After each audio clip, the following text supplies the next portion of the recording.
you over to Paul. Over to you, mate. Hello, everybody. Paul, alcoholic. Today we're going to do steps 10 and 11. So I'll just state it here. So step 10 is continue to take personal inventory, and when we were wrong, promptly admitted it. And step 11 is sought through prayer and meditation to improve our conscious contact with God as we understood him, praying only for knowledge of his will for us and the power to carry it out. So I'm going to read a little bit from page 84. That's where the 10th step begins. And he goes, all right, this, of course, it follows the 9th step. So, and we just read the 9th step promises, which are descriptions of effects that are going to happen to us under the influence of the steps in the higher power. And so he goes, it's the second paragraph in page 84. This thought brings us to step 10, which suggests we continue to take personal inventory and continue to set right any new mistakes as we go along. Now, step 4, in a way, we learned how to take a personal inventory. And if you follow Joe and Charlie, they made a simple 4-column inventory process that if you know how to do one from the first column to the 4th column, then you know the formula. So you can do 500, thousands, 10, whatever. So using that, you can use the 4th step columns with your 10th step. So it says, we vigorously commenced this way of living as we cleaned up the past. So this way of living really is a way of a design for living based on principles. So some people will say there's a principle for each step. I don't remember them all, but they're available. We have entered the world of the spirit. My feeling is we never left the world of the spirit, but whatever. Our next function is to grow in understanding and effectiveness. This is not an overnight matter. It should continue for our lifetime. Continue to watch for selfishness, dishonesty, resentment, and fear. So that's the 4th column of the inventories. So when you do the inventory of Wendy, the first person, I resent her because she left me. We look at how it affected our instinctual agenda and then our role in it, which is these questions. You know, where was I or am I? I like to use the past tense and the present tense because a lot of people think they got over that resentment. And so, but basically it's not, you're not doing an inventory on the 4th step of just the living resentments. It's, you want to get like a diagnosis by doing sort of autopsies to see how self has defeated us. So the idea of a resentment being over doesn't mean it's exempted from the inventory. So when these crop up, we ask God at once to remove them. Now, for me, that's step 6 and 7. Yeah, also. So when you see these things, fear or this or that come up, you are entirely ready to have it removed, and then you ask that power to remove it. To me, that's the activity of 6 and 7. So the response to alcoholism, when it's noted or noticed in others or in ourselves, is step 6 and 7. So when these crop up, we ask God at once to remove them. We discuss them with someone immediately and make amends quickly if we have harmed anyone. Then we resolutely turn our thoughts to someone we can help. Love and tolerance of others is our code. So these are now the 10th step promises, which is, and we have ceased fighting anything or anyone, even alcohol. For by this time, sanity will have returned. The sanity concerning the insanity concerning the first, before the first drink. So that insanity that caused us to keep getting loaded will have been, we have been brought to sanity about that. So we're not in the realm of having to stop drinking. We don't start drinking. Yeah, it's a different feeling. So, and we have ceased fighting anything or anyone, even alcohol. For by this time, sanity will have returned. We will seldom be interested in liquor. If tempted, we recoil from it as from a hot flame. We react sanely and normally, and we will find that's concerning the crazy thoughts about drinking. We may not react sanely and normally to every situation in life. And we will find that this has happened automatically. See, this is the beauty of this program. If this was a self-help program, we would have worked very, very difficult and arduous to try to produce this effect that happens automatically. And then not only believing that we produced it, we would live in the fear that we could undo it, which doesn't allow us to enjoy peace of mind. So believing that I produced the effects that have happened through the program and the higher power actually causes a disease in itself. Because if I produce them, I can unproduce them. And it's still that obsession with self. So, and we will find that this has happened automatically. We will see that our new attitude toward liquor has been given us without any thought or effort on our part. So that's the antithesis of a self-help program, a reliance on a higher power. Yeah. It just comes. That is the miracle of it. We are not fighting it, neither are we avoiding temptation. We feel as though we had been placed in a position of neutrality. Again, the wording is beautiful.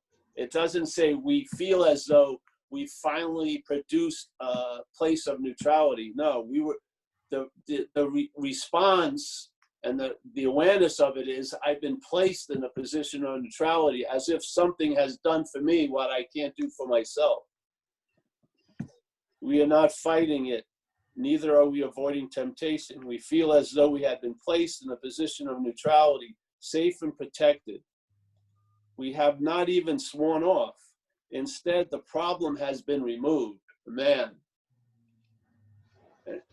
And for the length and the severity of the problem having me, to have that problem be as if it never occurred or it's been removed is unbelievable solution. It does not exist for us. We are neither cocky nor are we afraid.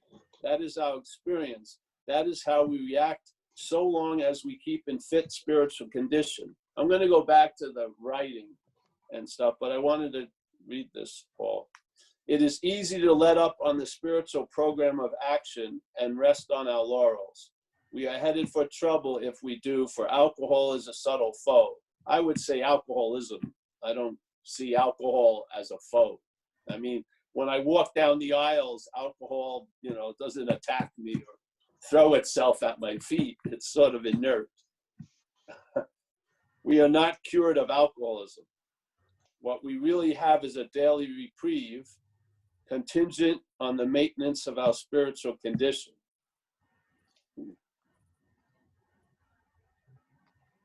So, this is just, I'm just sharing how I see it. This isn't, I'm not seeing it from the book in a lot of ways. I'm seeing it from the effects that the higher power and the program and the book has had on us, or has had on me. So it's a battle. If I keep taking myself to be a mental idea or an image pictured as a physical,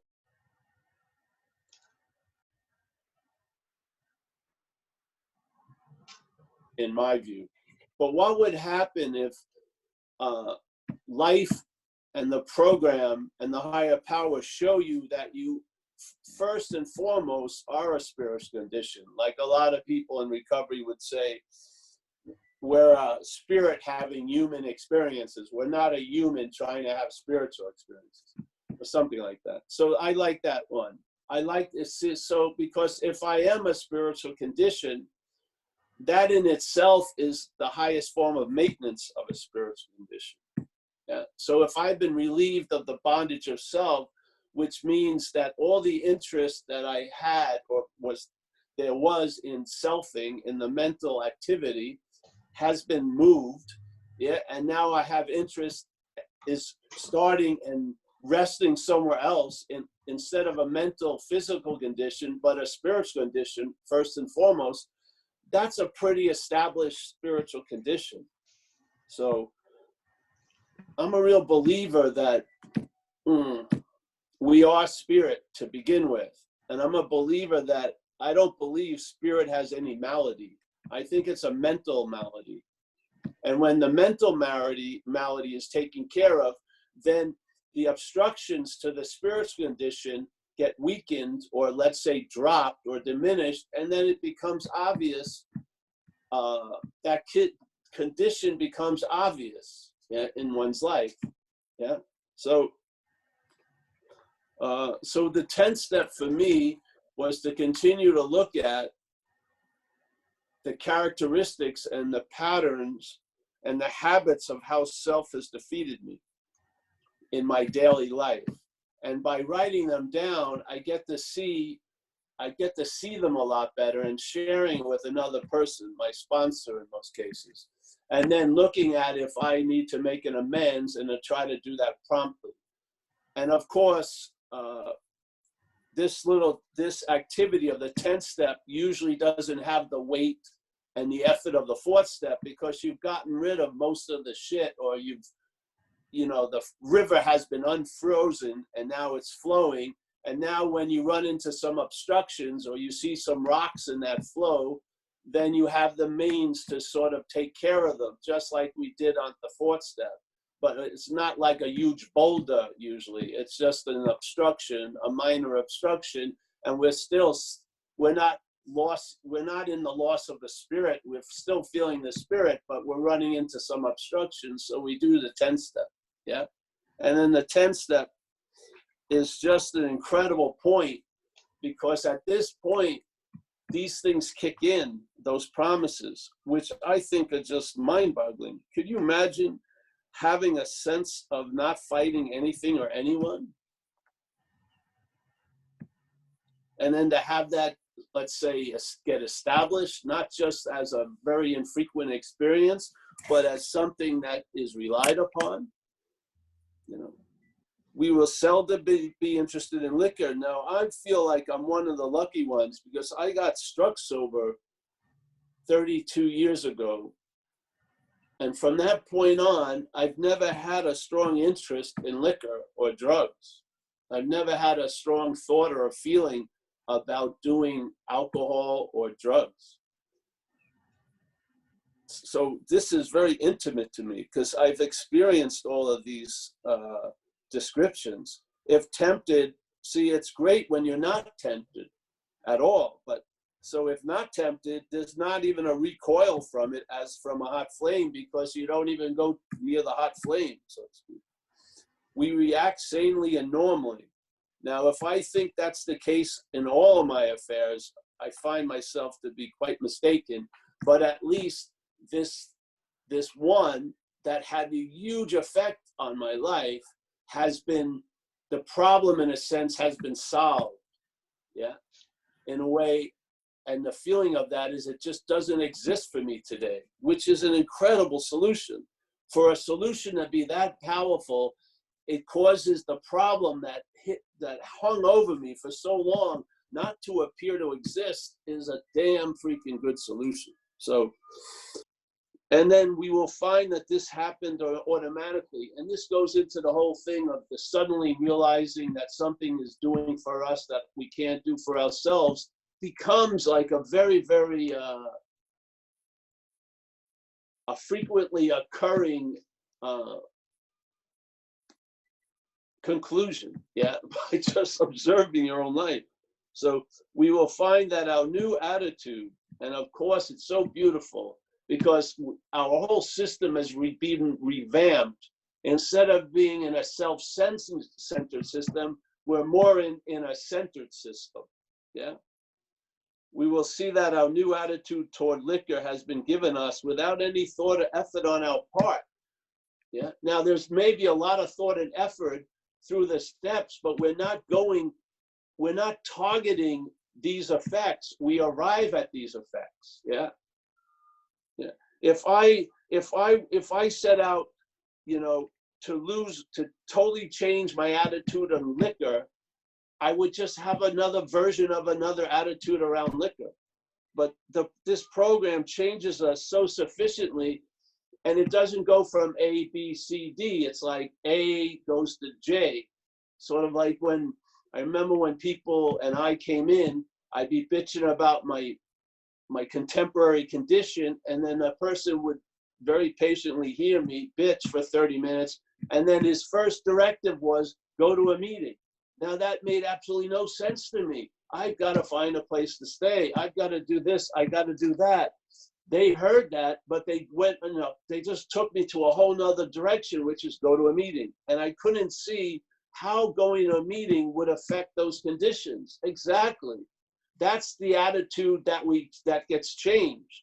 We have a new attitude, yeah? And we now see that what works in my life isn't me working it all day, it's me being worked by this higher power.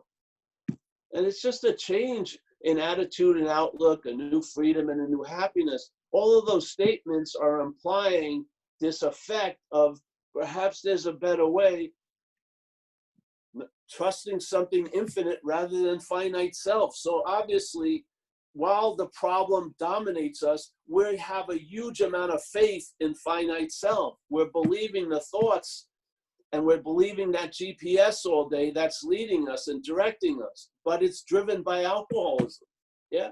And it may fulfill its agenda, but its agenda isn't our agenda. We have a different agenda that's been muted, and we've been taken over. So this program breaks that bondage, breaks that slavery, and now allows us to be directed by a higher power. So now we're living based on being directed by something infinite rather than finite self. So it just comes. That is the miracle of it. We are not fighting it, neither are we avoiding temptation. We feel as though we had been placed in a position of neutrality, safe and protected.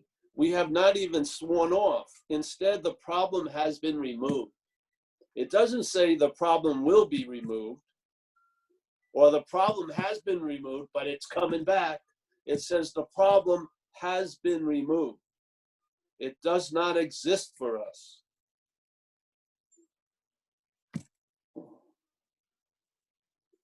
We are neither cocky nor are we afraid.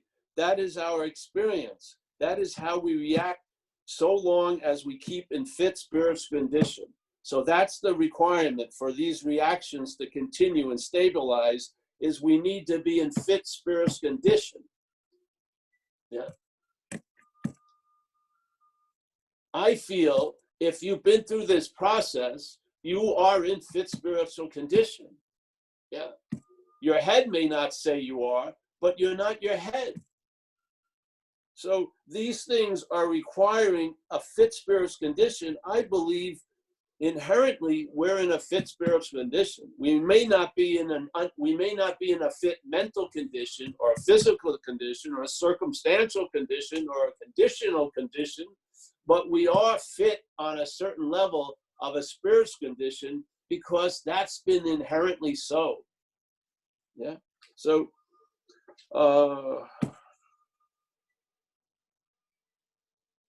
yeah, so that's it for the 10th step. And now I'll just go to the 11th step.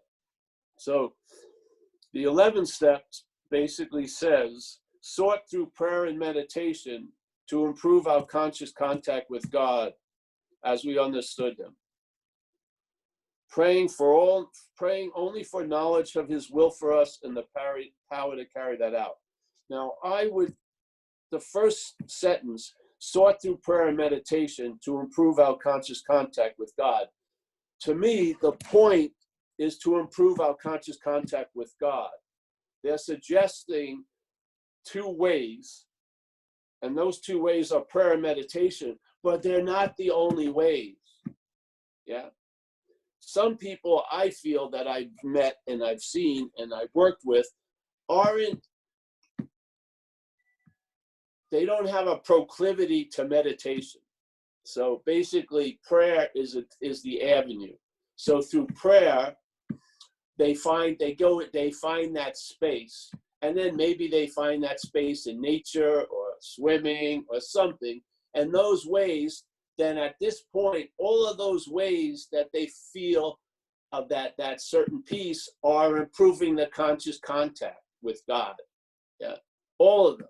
So I feel it's a disservice for some that feel very inadequate when it comes to meditation, or don't have a problem with an idea of praying to something other than themselves. Well, they're going to find in their own life, if they stick with the principles and stay in our program, that they're going to seek through work.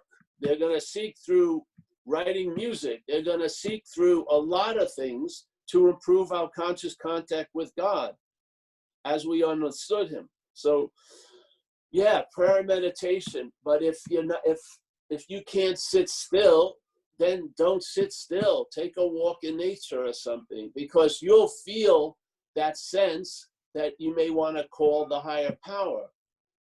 It's not just, there's not two ways to improve one's conscious contact. They're just giving us two examples, prayer and meditation. They're not the only way. And the intention is really to improve our conscious contact. The intention isn't to become a great prayer master and a meditation master. It's to improve our conscious contact with God. And then as we understood him, now, my feeling about as we understood him was important in the beginning, yeah? But as I stayed in the program, my idea of the higher power turned into more, I want to understand the higher power by its own understanding. I don't want to understand the higher power by my understanding, because my understanding is pretty damn small, yeah? So I would like it to be, turning one's will and life over to the care of a higher power of its own understanding.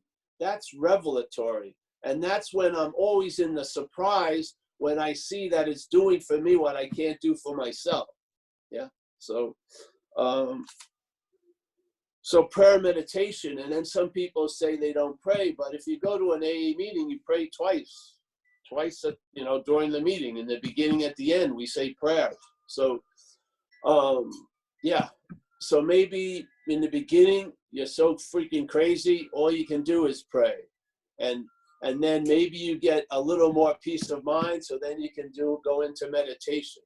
But truly, the idea is to improve one's conscious contact. Yeah. So, all right, I think that's it. There's tons of descriptions of how to meditate and pray. But sometimes I feel, because of our myopic view, if people don't think they're a meditator, they feel like they're not doing the 11th step. I really believe that the intent is to improve one's conscious contact. It's not just, seek through could be tons of examples. It doesn't have to just be prayer and meditation. So, yeah. Okay. Thank you very much. That was awesome. So we're open for questions now. So you can put your hand up in the old column on the right, and we've Scott MC straight off the bat, followed by G. So it's Scott MC. Over to you, mate. Yeah, Scott, I'll call it. Cheers for that. Very interesting talk. Yeah, a lot of it is big book related, principle related, and I understand that. I believe for myself and other people that I speak to in the program that, yeah, we need a psychic change to overcome. Like, we have to be able to see the problem of the alcoholism, and there's an intrinsic link going back and in the depth of these steps. What I find interesting is that, like talking about the spiritual melody, I'm also in agreement, but I've never been able to put my finger on it, and you've really helped me put my finger on it. That relating to the spiritual melody, the spirit, to me, I agree with what was said, that the spirit is infinite and it's our underlying core. So how can there be a spiritual melody? So in layman's terms, trying to work out through my own understanding, this is my opinion and this is a question, and I'd like feedback on this. You know, I'm in agreement that the spirit gets covered up by life, the alcohol, the alcoholism. And it's interesting that when I came into recovery, I was blaming conditions, people, and so on for my drinking. And so I'm so covered up by life, I can't differentiate the true from the false. So I've been in practice of the opposite nature of what the fundamentals of this recovery asks of us: to get honest, to have a foundation of willingness, so that we can become open-minded and we can see clearly. We have to see the problem. And when Bill was working with Ebbe, and it was the Oxford group, and they were working through the 6 tenets, is it? Yeah. The first spiritual principle to adopt was surrender. So obviously I have to admit defeat as an alcoholic. I have to admit, you know, and it's very hard for us to admit we're wrong and admit that we're defeated, you know, and we're fighting. So it makes sense to me sitting here today, you know, what's been said, that yes, I agree on the spiritual malady. And Excuse there me, was Scott, mate. Just can you is there a question in there, because we have got a lot of people? yeah, So yeah, if you yeah, don't mind yeah. getting to it, Sorry, mate, that'd be awesome. So with respect to you, I'm sorry. Yeah, that's cool. Sorry, Yeah. I forgot myself a minute. It's But what all I'm right. trying to say is, when That's a great share you just had anyway. So yeah. right, so they were talking about removing it root and branch, and what I see today, and from what's just been said, is it right? Am I thinking right in to remove our character defects root and branch is addressing stuff at the root of the problems, so that we can, and in relation to step 11, it all relates to keeping our thinking and our instincts right sized. So that is the direct link with our higher power. It's not about being a Zen master at meditation and so on, but rather keeping our instincts and everything clear, so our alcoholism can't come on top of us, and we always face our problems directly. So that keeps us spiritually adept. And in the big book, it said, when the spiritual malady is overcome, mentally and physically will straighten out. So that's kind of my question. Is it right to say, when we refer to spirit, we address the root of our problems so they can be took away, the character defects? That's Thank me. you. Thank you. Thank you. Well, this is just my opinion. I don't see spirit as being able to have a malady, because it doesn't have a body or a brain where a malady may appear. So and so, so yes, I believe, but I don't think. Again, there's a reliance on something that's producing the effects, and I have the joy to observe them and express the effects, but I'm not the cause of them. So to me, the idea of surrender is really one aspect of it is being very clear that I'm not managerial quality. Yeah. Now I could be managing others, but that doesn't mean I'm managing myself. I can still be managed by spirit while I'm in a position of being managing others. So the idea of surrender for me turned into a past tense thing. It's surrendered. There can be a basis of being thoroughly convinced that you're screwed, and that being screwed doesn't come up for debate and review every few months. It just becomes a fact, and that basis of surrendered allows a sober life to be built on it. Yeah, because you know the problem from the solution, as our friend was just saying. You know alcoholism by the relief of it. Yeah, when you're relieved of alcoholism, you'll know what alcoholism is and was, which is an incredible obsession with an idea called being the doer and the thinker and the feeler. a sense of owning a lot of stuff that we don't have really anything to do with. Yeah, this sense of being the one. And how can there be the one when you're already the one? Yeah, it doesn't work. So, and what we've learned here, captured by a statement in our community, self can't get out of self. I can't like take a 2-year course of how to lose interest in self. That could be seen as interest in self. Yes. You know what I mean? In other words, this the self that's trying to get out of itself. And that's been observed. That doesn't work. So how can there be a loss of interest, or how can the idea of quit playing God really take effect if that which is playing God believes it's that is that which is hearing quit playing God? See, I feel the mental state is in the act of playing God all day. And so that mental state is telling me how I am, how I'm going to be, how the day's going to be, how my partner is, how the traffic's going to be. It's constantly pontificating on conditions it has no idea of yet, because I haven't even gotten up. So if what I'm saying, the bondage of self is what's claiming to be the hearing of the statement, you've got to quit playing God. So if that which is playing God hears the statement, you got to quit playing God, and then pursues or tries to quit playing God, that's playing God ad infinitum. Yeah. How can that which is playing God, if it tries to quit playing God, that's God. You can't get out of it once you think you're in. So it's going to go on ad infinitum. All right. That which is playing God says, I'm going to try to quit playing God. That's an act of playing God. So what's one to do? Freaking there you go. You can't get what you want. You can't keep what you want. You can't produce the effects you want. Yeah, you want to travel lighter, and then that wanting to travel lighter becomes another heaviness. Yeah, but you can be at an effect. You can be changed. You can be changed, and then know that you aren't the cause of the change. You can see that things have gotten better, and it really didn't have much to do with you.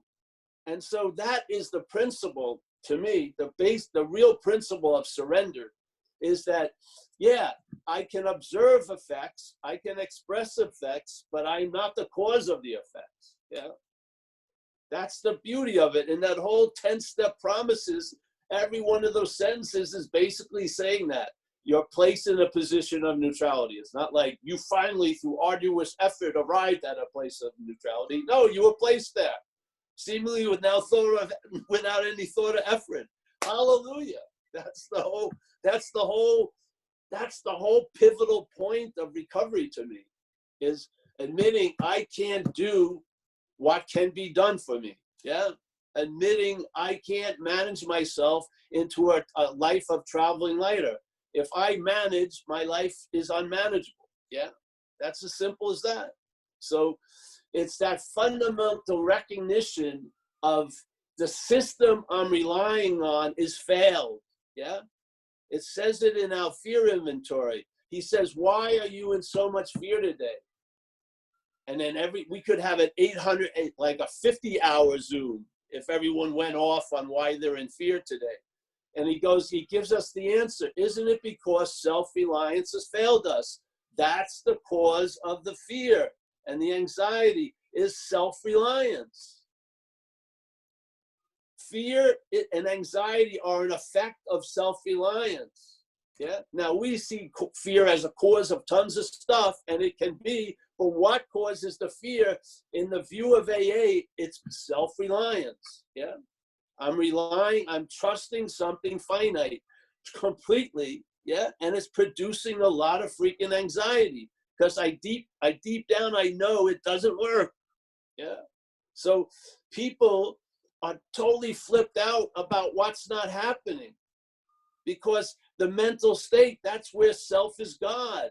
Self tells you. So if there's faith in the thought system, I'm going to be full of anxiety all day because I'm not just dealing with today, I'm dealing with fucking imagined days forever and ever.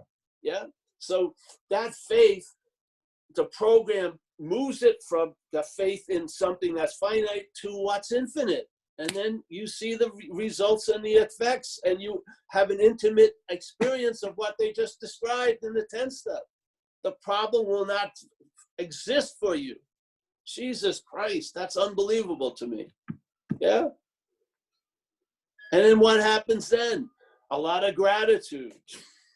And you're not writing it down. Your attitude, you have a new attitude, and that's of gratitude. Yeah. You're grateful that's to that something or nothing that has done for you what you can't do for yourself. You're incredibly grateful, and that gratitude gets expressed by service and other things. Yeah. So, yeah, the idea, I don't believe that alcohol is cunning, powerful, and fucking whatever, diabolical. I think alcoholism is. Yeah. I don't believe there's a spiritual malady. I don't believe that we manufacture our own misery. I believe we're being used to manufacture misery. I believe we're like the factory that can produce a lot of products. When taken over by alcoholism, it produces misery. Yeah. But if we get a new director of the factory, a higher power, it will produce tolerance, love, service, gratitude, enjoying peace of mind, knowing serenity, understanding all this shit. Yeah. It's the same factory. It's who's running the factory is going to direct what's being produced. So I'm not a believer that I've produced all my own misery, but I've lived under those products because I'm identified as self. And self is what has produced misery through me. And so the relief of the bondage of self, the factory now can produce other effects and other products, but none of them said made in Paul. None. There's no made in Paul. Yeah. No, there's no return policy. You can't give it back to me because it wasn't mine to begin with. So there's a couple of things that, yeah. This is just how I see it. Yeah. I do not see that I have alcoholism. I see that alcoholism had me. Yeah. And now I see that a higher power has me. That's basically it. I just have a different driver. Yeah. And the roads I drive much smoother through the same roads that were probably going to be there. But the other driver fucking hits every pothole, fucking doesn't know how to drive, can't brake. It's always fucking putting on the brakes, fucking gassing it up too much. Whatever's directing me now, I travel lighter through the same roads I was going to have to go over in my life. I travel lighter through it, and I've had 32 years of this new driver. Yeah. I have a great assurance I'm in good hands because I'm in good hands. It's not a big leap. There's no leap of faith in AA. You see it. You see the effects. There's a leap of faith in the mental state all day. We have a huge faith in something that doesn't deserve any faith. It's a failed system. It's a failed system. So perhaps there's a better way. Yeah, trusting something infinite rather than finite self. So as the guy was sharing about, you got to see the problem. The problem is trusting something finite. Yeah. And then believing the thoughts are ours, when if you go to meetings and you listen to people share for a few months, you can only come to two conclusions. How did these people get my thoughts, or they're not my thoughts? Yeah. We're like a fleet of cars with one driver. And it's amazing, this huge fleet. Every car thinks they're so different, but when they're driven, they usually go to the same 3 parking spaces: institutions, jails, and death. I mean, you've got to see all these very uniquely different people. Why would they drive to the same 3 parking spaces? We've got one driver. One driver took the whole fleet over. Yeah. You don't need, you got, yeah. Don't get me going. I got a very, I mean, and this isn't based on hope. This isn't, oh, I hope this is the way it is. I've observed this is the way it is. Yeah, I've observed it through thick and thin, through trouble and non-trouble. I've observed it day in and day out. I am a spiritual condition, and there are mental and physical and external conditions. But the horse is I am a spiritual condition, and then the cart is all the other conditions. To put those other conditions before the spiritual condition is a lack of seeing. Yeah, it's not true. That's why, as they say, if your spiritual condition is set, the mental and physical will follow, because the mental and physical follows. The spiritual condition is the primary condition.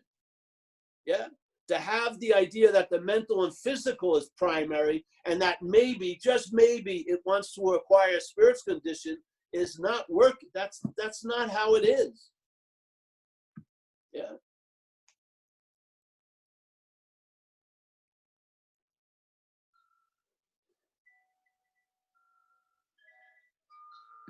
So yeah, Okay, yeah, sorry, you're done, right? Okay, thanks for that, Scott. And next is, oh, hold on, is G. Over to you, mate. Thanks, Dave. Good to see you and hear you, Paul, today. You know, I love coming to these meetings. Just a quick question. I'm not going to complicate this. Okay, my first sponsor gave me a way of doing step 10, which I found complicated. My current sponsor has told me to do step 10s as laid out on page 65 of the big book, like Mr. Brown, his attention to my wife affects my sex relation fear, and leave it at that, and then call him. And I don't like doing it this way, but he said it gives me awareness around the situation. It gives me the awareness. But I went back to doing how my previous sponsor showed me how to do it, which was, I thought was complicated, but it goes from the old judgment I might have against Mr. Brown to more of a positive idea about him. I can show, it's like, it's very like, it's all these sheets and everything on how to do it. And then it goes to, I write down the area self-affected. Then I've got to write down a feeling of separation as well. Does it make you feel isolated, withdrawn? Then I've got to write down the glaring defect of character, pride, anger, envy. Then I've got to write down a principle of life, you know, that I'm looking to work towards, hope, courage, whatever. Then I've got to look at my mistake. Where am I at fault? Then I've got to look at, have I been selfish, dishonest, self-seeking? And then I've got to look at a negative attitude. And then he's giving me another sheet which has the opposite, but a positive attitude. And did I cause harm? This is quite long-winded, and my current sponsor's way is from page 65. I just want to quickly, what would you say is the best way to do a step 10 regarding the columns?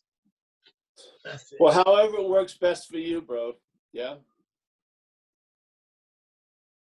These are just suggestions. The suggestions, it doesn't matter how they fit the person who's sharing them with you, it's how they fit you. Yes. So whichever one feels like it's working better and is bringing, let's say, a clarity around it, yeah, use that. Yeah, to me, the idea of suggestions is, to me, sponsoring is a verb, yeah? The idea of a sponsor and a sponsee without the verb doesn't mean anything. So sponsoring is sharing suggestions, and then the person gives them a shot or tries them. And then you find what works and doesn't work. Yeah. Yes. Yeah. It's not like his suggestion and the first guy's suggestion. It's just a suggestion. And what works for you is allows you to have this program. Yeah. Yeah. So just share it with your whatever, your secondary or your new sponsor that, hey, this other way is working better. It doesn't mean it's going to be working better for the next 30 years, but for right now. And maybe you'll want to go to another kind, yeah?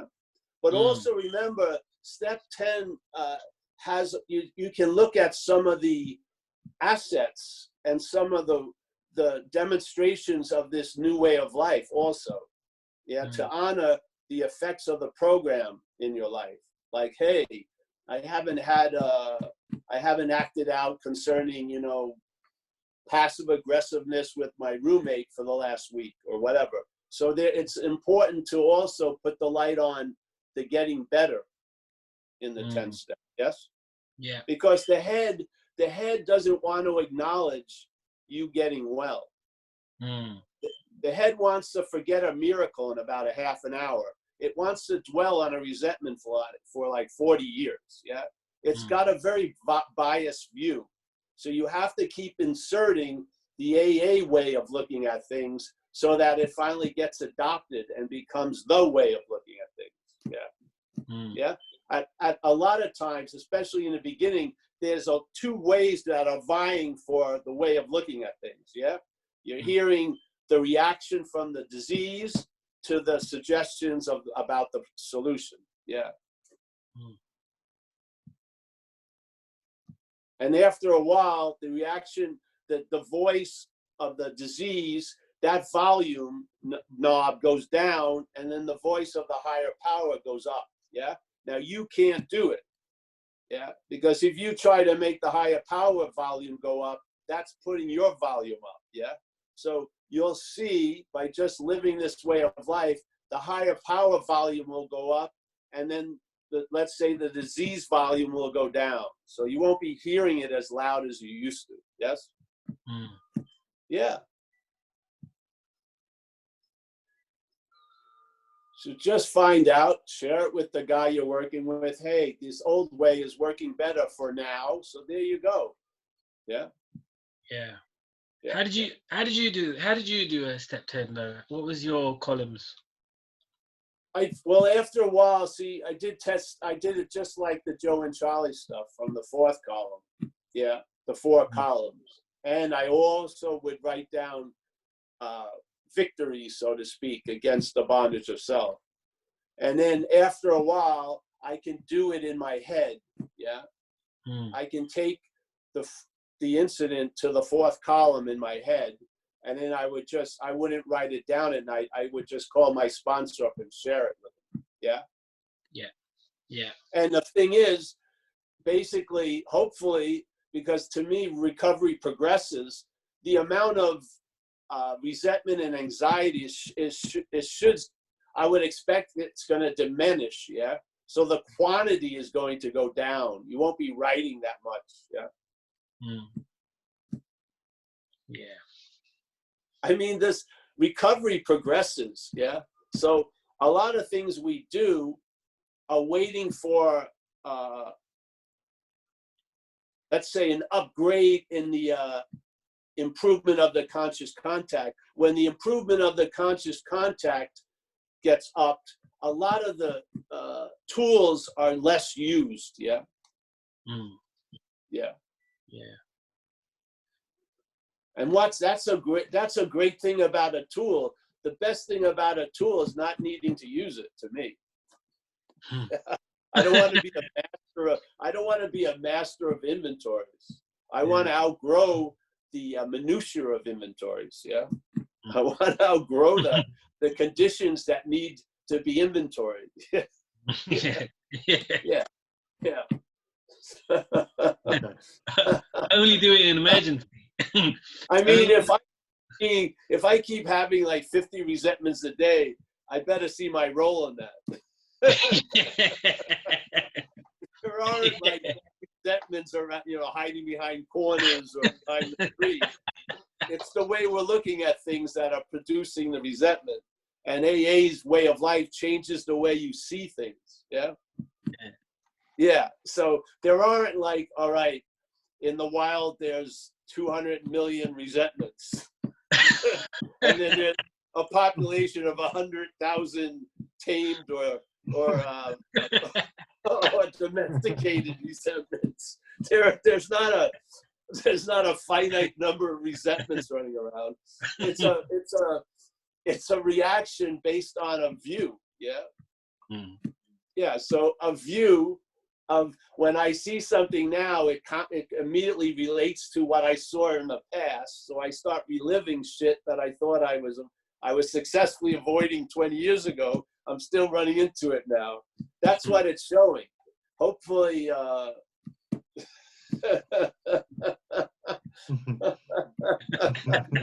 You'll see that you're that factory that's producing a lot of shit. At one point, taken over by alcoholism, you're producing fear, resentment, shit like that all day. Tons of it, tons of it. And now the factory's been taken over by a higher power, and so you're not producing the shit you used to produce. Yes, are you? Oh, exactly. So there you go. Okay. You're under new management. We are all under, we have a new employer. Yeah, meaning we used to have an old employer. So something was employing us or was using us, and that was alcoholism. Now we have a new employer represented as the higher power. And being all powerful, this new employer, being all powerful, that changes everything, right? We're gonna, being all powerful, it's gonna take care of us. And it gives us only two requirements necessary for that to be upheld, which is, I've got to stay close to that higher power. I don't believe you can be far from it, really. It's, you know, right where you are at all times. And performance works well. Yeah. So what's that? I don't know. Living a daily life based on principles. I would say that's performing. It works well. Yes. There's the deal. Now you can be assured you're taken care of. Why? Because you have a new employer.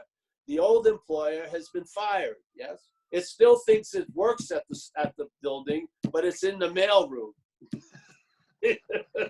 It's not the CEO anymore. Yeah, it believes it's the CEO. It keeps sending you messages, but you have a new employer, being all powerful.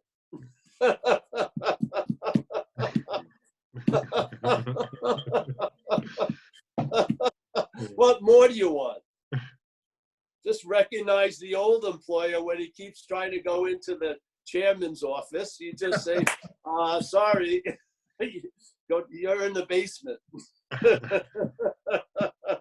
You're for entertainment, basically now. You're for entertainment.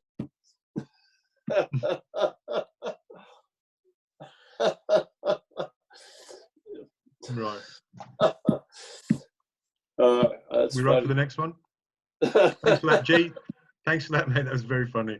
You're on fire, mate. It's awesome. Listen, just for everyone, I've just had a request from Clifford, who's very selfishly told us that he's in Thailand, enjoying the isolation there, and he wants to jump the queue because he wants to go to bed. So he's just got a quick question, he says, he promises. So you're unmuted, mate. Go for it. Oh, thanks. Hi, Paul. Hey.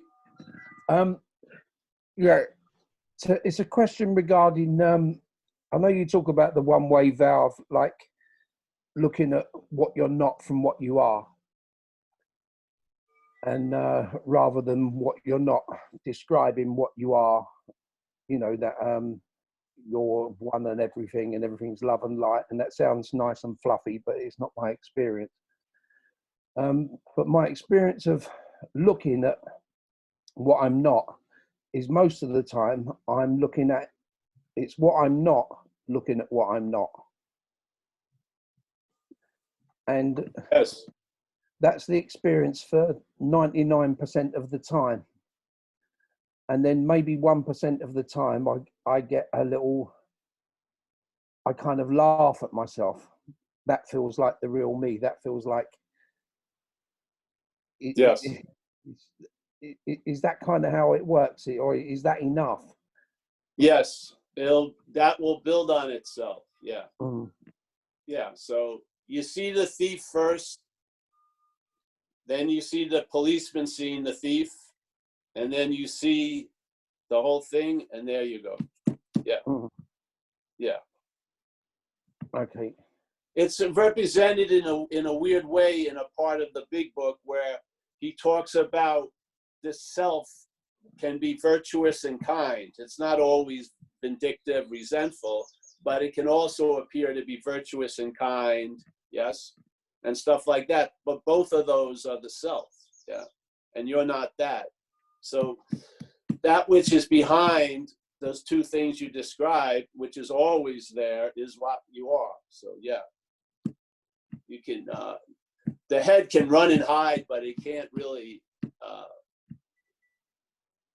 you can't escape that. It's going to become more obvious and more obvious. But that's on the Wednesday and Saturday talks. We're speaking, it's sort of mostly about recovery today. Yeah. And so really just trying to recognize what we're not as a disease called alcoholism, so that what we are, whatever that may be taken to be, can travel lighter in a sense, yeah, and get out of its own way. And so, yeah. But yes, of course, it's what you're not, seeing what you're not, yeah. But that's just one of the first rings of aperture. It opens up, yeah, more, yeah. Okay. Yeah, try to make it to one of the Wednesdays or Saturdays. Yeah. Clifford, and then we can get into it. Yeah. Yeah. Which I'd like you to. Yeah.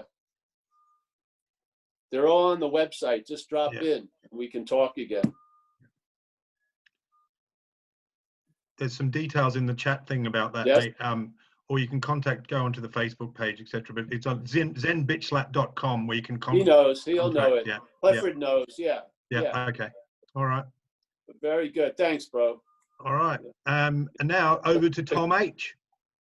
Hey, Paul. I'm Tom. I'm an alcoholic, and thanks so much for your share, man. I'm from just a little bit north of you. I'm from Oroville, California, originally, but I've been living in the UK since 1993. And the ripple effects of these meetings you've been putting on are going rampant across Worcestershire and Birmingham, England right now. And I love it's going nuts. And thank you to Dave as well. But I just had a couple of thoughts on 10 and 11, and then a quick question.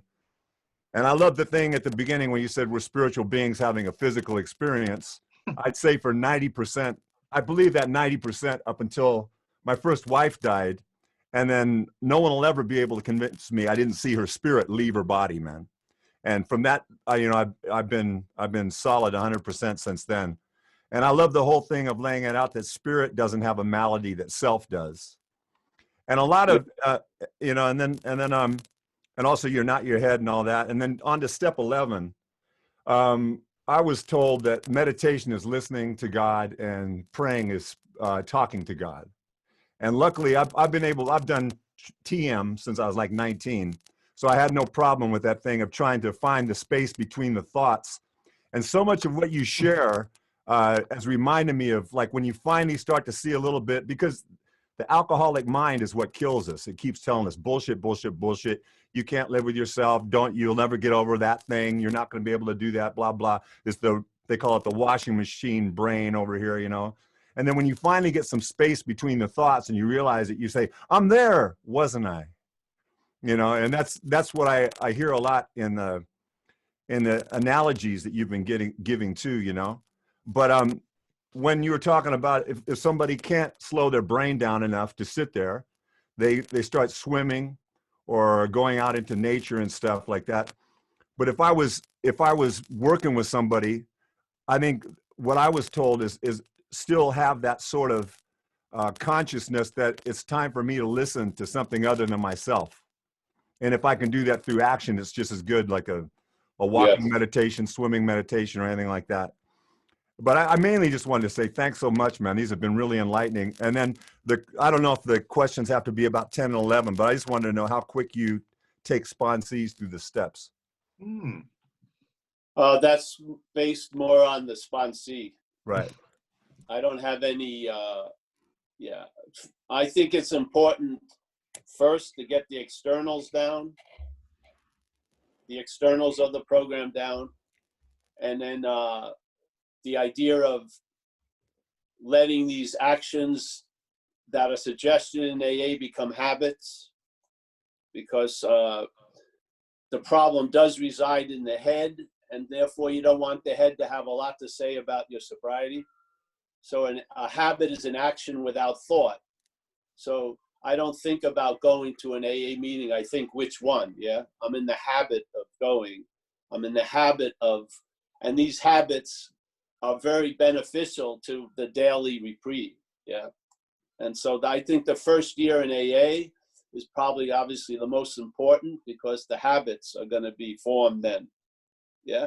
And if you have an old habit that's still hiding in there, you're probably going to have to keep going back there until it gets corrected. Yeah. Right. So, yeah, I'm a believer in that, and getting the externals down, commit. Oh. Well.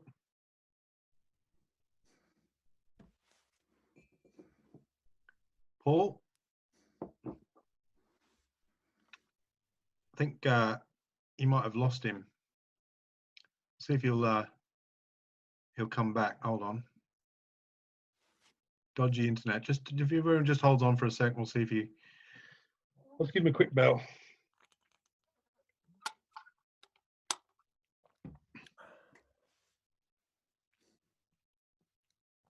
Oh. Okay.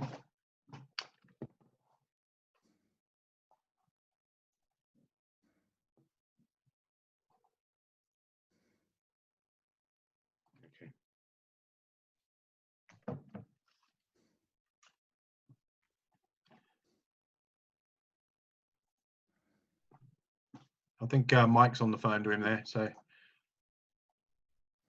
Mike, sorry about that. Oops. Yeah, I'm talking. Emilia's checking on him.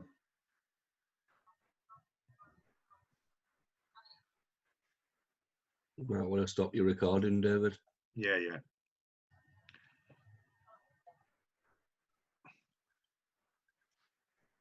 Oh, he says he's unfrozen but still muted. Is it showing up?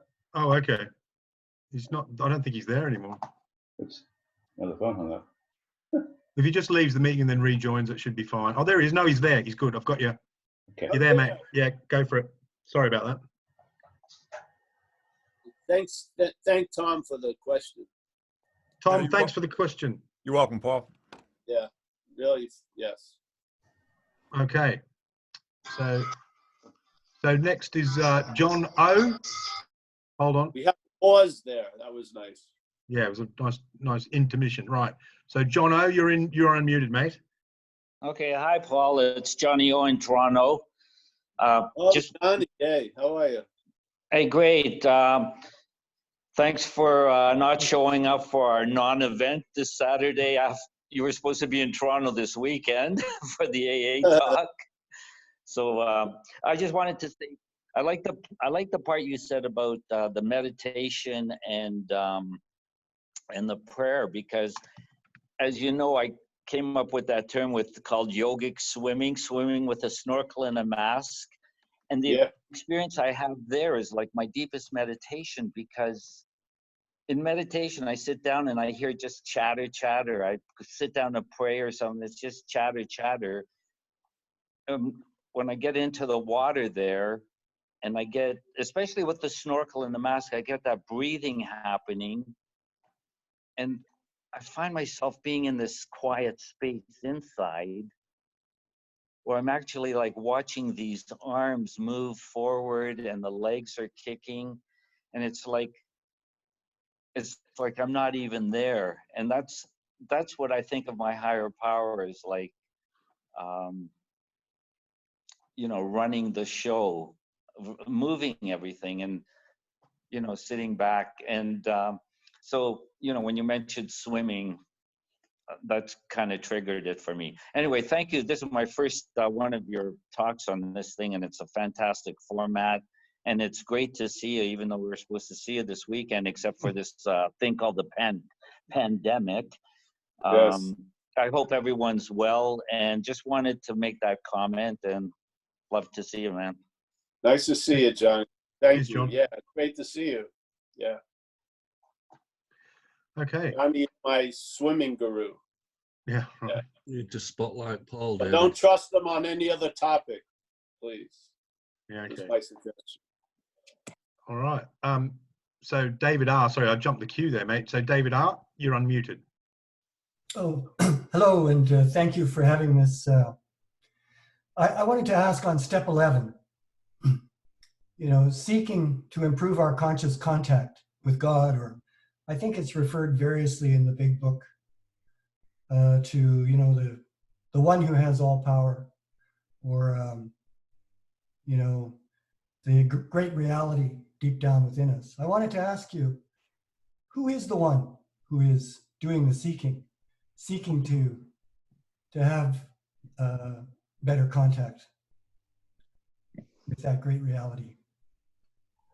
I don't know. You could ask that question in your own situation. Yeah. Yeah, I do. I'm asking you.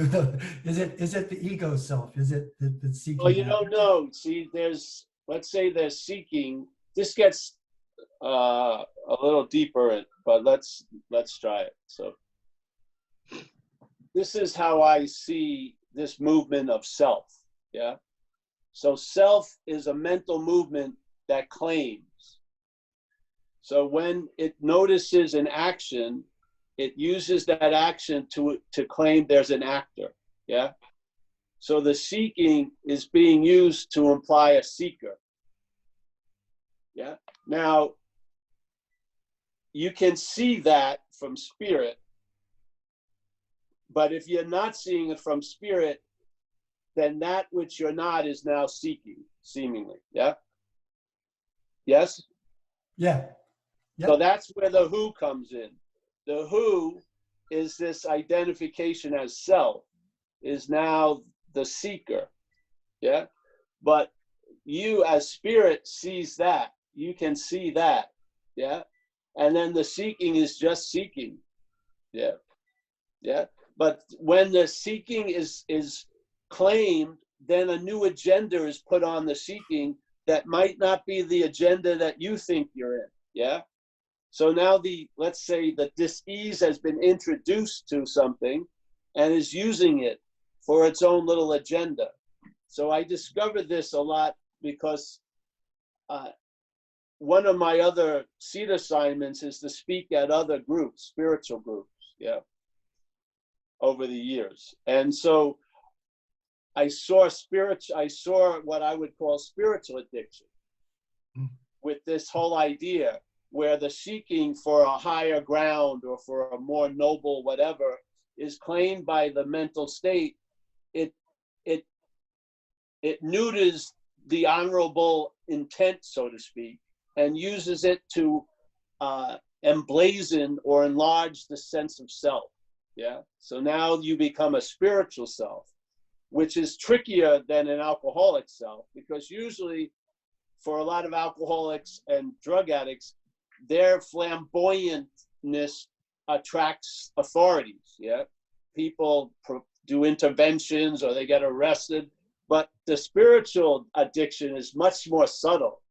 There's no one's going to walk into a spiritual meeting and say, you got to leave. This is an intervention. You've been to too many of these meetings. Yeah, they're not going to say, hey, you can't go on a 31st retreat. I mean, obviously, something is using the retreats for a different purpose now than what the retreat was meant to be. Yes?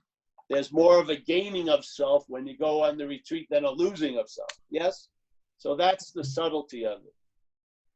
But the spirit that we are is always before everything that appears. So you have the ability to see what you're not, definitely.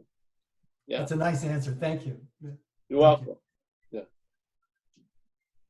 Okay. Hold on one second. My cat's stuck on something. Hold on. Yeah. Yeah. Go out, dude. She got stuck on the screen door. Like this. All right. Okay, and that's there's no more questions unless anyone's got a quick one. I know. Oh, fantastic. Yeah. I love that. So yeah, that's great. Remember, I'm just sharing. Yeah. Oh, we've got one. Tony. I'm not against anything of AA. We're just trying to add a member's view to things and see if it works for you. Yeah. It worked for me to see alcoholism as other than me. It gave me a possibility of being free from it. Yeah. And I saw the moment when that happened to me, and it was there was a clarifying moment. And I was reading in the book on page 64, being convinced that self, manifested in various ways, is what had defeated us, I saw self as other. I'm completely other than me and other than you. I saw it like a foreign installment or a pathogen or a parasitical movement. Once I saw that, it became incredibly clear that I could be free from it. And then that download of being free from it told me I had been trying to be free as it for quite a while. Yeah. So I was a perfect example of that observing statement of AA, self can't get out of self. Because I've been trying to get out of me as me since I've been about 7 years old.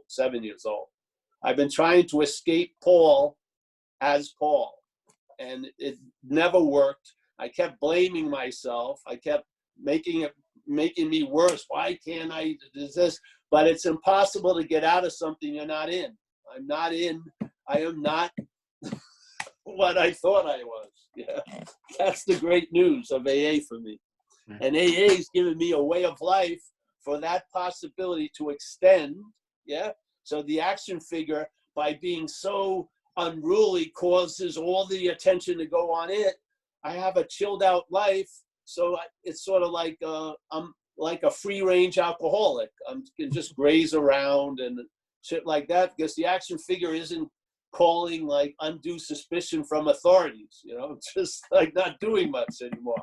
So as soon as that mistake of self can't get out of self being clarified by realizing I'm not that, then the possibility of being free from it became available, and I've been entertaining that possibility for like a lot of years.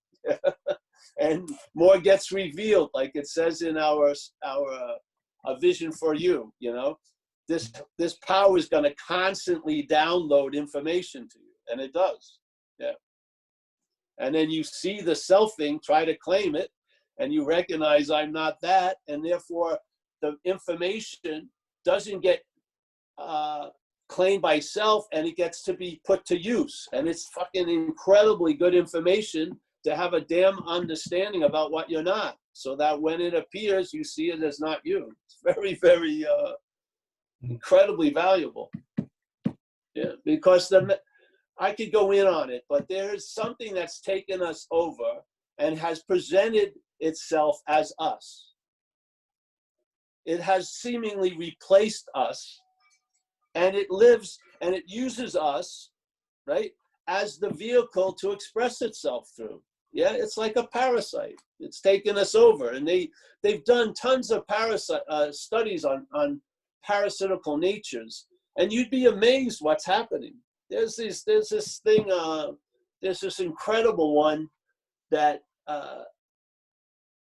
it drops its pores on ants. It tells the ant to go up and find. It has to be at a certain height in the jungle for its optimum thing. It has that ant climb up and then attach its mandibles to the leaf, and then it kills it, and it drops its shit on other ants. Yeah.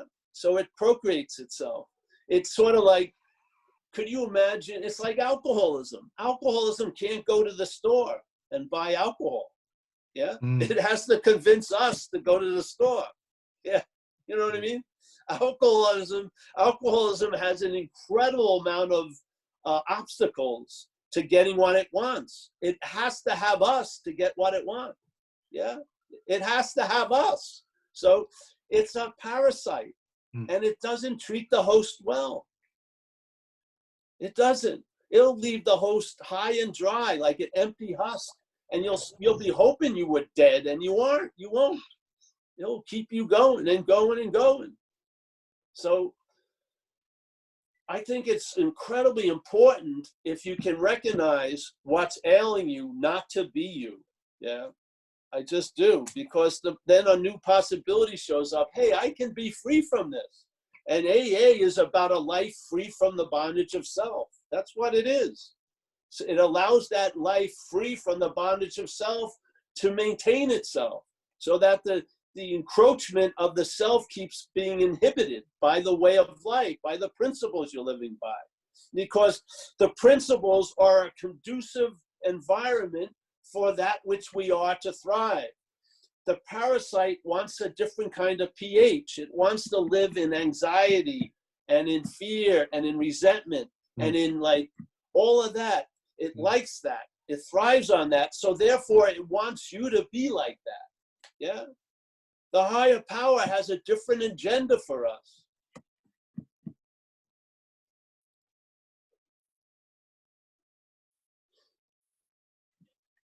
It's really that black and white. Yeah. I'm just suggesting that something has taken us over and presents itself as us. And therefore, all you can do with your dreams of being free is trying to be free as that. That's what it does. Yeah. It's the freedom is from the bondage of self, not as self. It's from it. Yeah. So it's fundamental. It's a fundamental view, a complete fundamental view. It's the view that we are that infinite power to be trusted. We are not the finite thing that has demanded so much faith. Yeah. It's not ambiguous. It's not muddied. Yeah.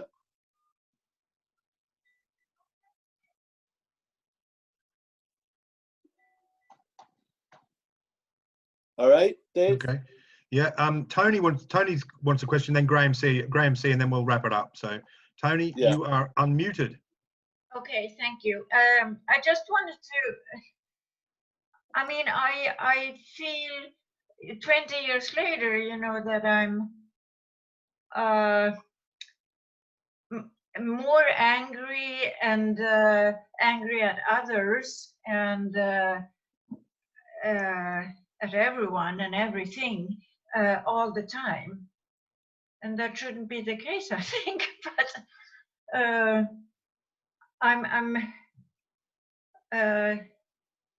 it seems I've lost the program. No, you haven't, honey.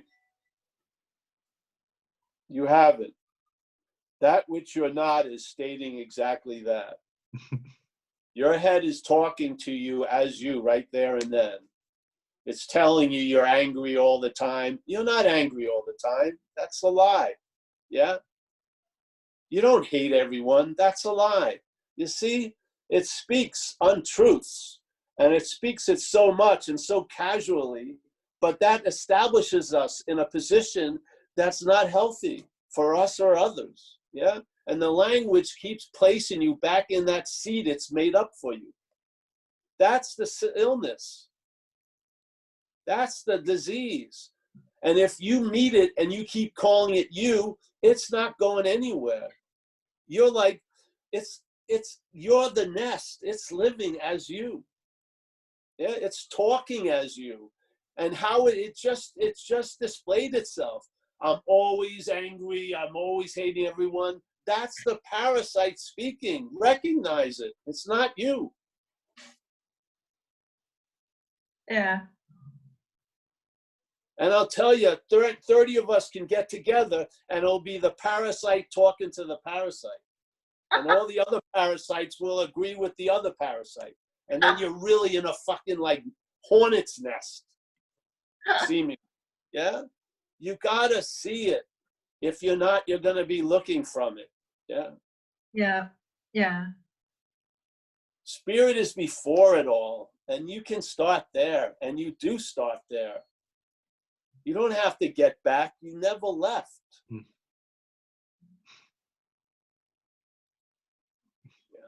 Recognize it. When it says this, ask who it is. And it will say me. And then ask it again. And see, it's not you. Yeah. Why do we want it to define the whole thing? Why do we want it to provide the uniform? Why do we want it? You're down 40 points every fucking day. Yeah, it's rigged. The whole game is freaking rigged. Yeah, it's a slavery. Mm. And at one point, the only way to get relief was drugs and alcohol. and we were willing to pay the consequences of what was going to happen tomorrow, not to feel uncomfortable now. We're beyond that. You're recovered. You're recovered from the seemingly hopeless state of mind and body. It's assuming that you're not by its little way it talks. It's assuming it's never been misplaced, but it has been misplaced. Yes? Have faith in what's infinite instead of the finite. You're in good hands. You don't hate everybody. This is bullshit. I hate everybody all the time. Give me a break. Jesus Christ. I can't even find my own shoes all the time. I need to talk to you more. Yeah, and you need to listen to that less. Mm-hmm. Yes. Yes. Yeah. There Yeah. you go. Yeah, Great. thank you. Okay. Thank you, honey. Good to see you. Yeah, that was amazing. Thank you very much. And last question from Graham C. You are unmuted. Hi, thank you, David, and thanks, Paul. Really enjoyed your talks, and I won't branch too much off step 10 and 11, but my ears kind of pricked up when you were talking about the sort of the spiritual self addiction, and that very much is something which took place for me, and it kind of, for me, like it presented itself as, I don't know, a real kind of a lack of authenticity, and like a like a real trying to sort of copy what was going on around me, thinking that this was sort of the way to be, this is the way to do things, and it's turned out to be, it's been quite a useful experience in terms of, you know, having these conversations with other people now after a relapse. But my question to you is, would you have any advice as to how to approach conversations like that with other people who might get defensive over a kind of, you know, this is out of concern kind of, you can kind of see this thing creeping in? Well, you know, for me, I tend to go the spontaneity way, or spontaneous, that I'm gonna I'll have what needs to be said when I need to say it and stuff, and that's proven to be pretty reliable. In other words, I don't have any form, you know, I don't have any form of how, it's all based on what's happening at that moment. And then you say what you say, yeah? Sure. You know? Okay. Yeah. Thank you. If you keep putting your foot in your mouth, like it says, you know, practice these principles in all your affairs. If you can't do that, limit the affairs for a while. Yeah?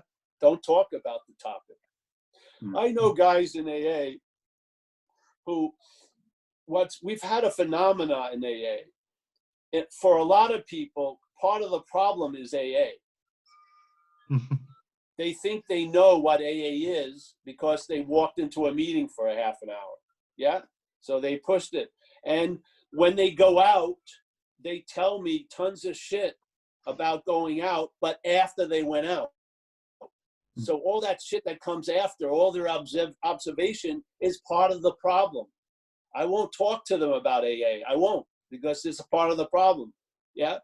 The thing is, my little idea is, the alcoholic calls you after they drink. The recovered alcoholic calls you before they drink. If there's been a pattern of the alcoholic calling me after they drink, they think they know why they went out and all this shit. And now the solution has been made part of the fucking problem. This is what we're dealing with. The subtlety of the parasite. Yeah. And so some people, when they want to tell me for the 8th time why they went out, I don't want to hear it. Just go to a meeting, get a commitment, fucking don't talk anymore about it. Yeah. Because obviously there's the patient and the doctor are the same thing. Yeah. They're both ill. Yeah. So just, you know, so some people, I don't listen to them at all, tell you the truth. I don't. Yeah. Other people, I'll listen to them for fucking 3 hours. It's just what happens, you know, you feel it out. being available isn't always being of service. Some people need to have, to me, it's a disservice to keep people from their bottom, tell you the truth. Yeah. Sure.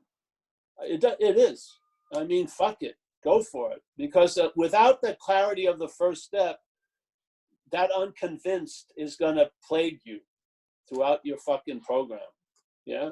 So maybe it will take a fucking rude awakening or fucking calamitous bottom, but in a way, the power will put that to great use, and you'll never drink again from that point on. So was it crazy that you went out? No, it was fucking the appropriate thing. Yeah. Yeah. But see, the spirit has that. It's sort of like, you know, having a glass of water and calling it the Colorado River, or being in the Colorado River while it's rivering. Yeah. It's different. It's a different feel. Yeah. Yeah. The higher power, the presence of this power is tactile. It isn't a concept or a fucking idea. You've been intimately under its influence. Yeah. It permeates. You have there's an intimacy to that which you've never seen or touched or tasted. Yeah. It's there because it's always here. Stay in it. Stay in the program. Of course, you're going to get spiritual pride and you're not that. Of course, you're going to get mature around that and you're not that. Yeah. Of course, it's going to try to use the idea of the higher power in mischievous ways. But we grow through those immaturities. And then you'll hear a guy who has, or a woman who has 40 years. And when you hear them, there's a certain timber, you know what I mean? They're solid because they've been under this influence for a long time. Yeah, just stay under the influence. There is a higher power. And a fulcrum for it here is AA. It is. It has somehow brought grace into this and has the ability to produce profound effects. Yeah. So. Thank you. Yes. Okay. I gotta go to the bathroom, I think. Okay. Well, I think that's that's the last. I don't have a Hiwi here. All right. Yeah. Okay. Hiwi and Hiwi. Get your little commode. Yeah, so listen, thanks for, I'm just going to unmute everyone in a minute, but thank you very much. Just to say we're back on Thursday, same time, same place. And just a reminder about. It's going to be step 12. Yep. And then we'll just keep going, you know, whatever. Yeah. If you guys want to, it's fine. Yeah, sure. But thank you very much again. Thank you very much for everyone for coming. I'm going to unmute you all. You can say hello to everyone. Yep. Thanks. Is on there. Thank you, guys. Thank you, Paul. Thank you so much. Bye-bye.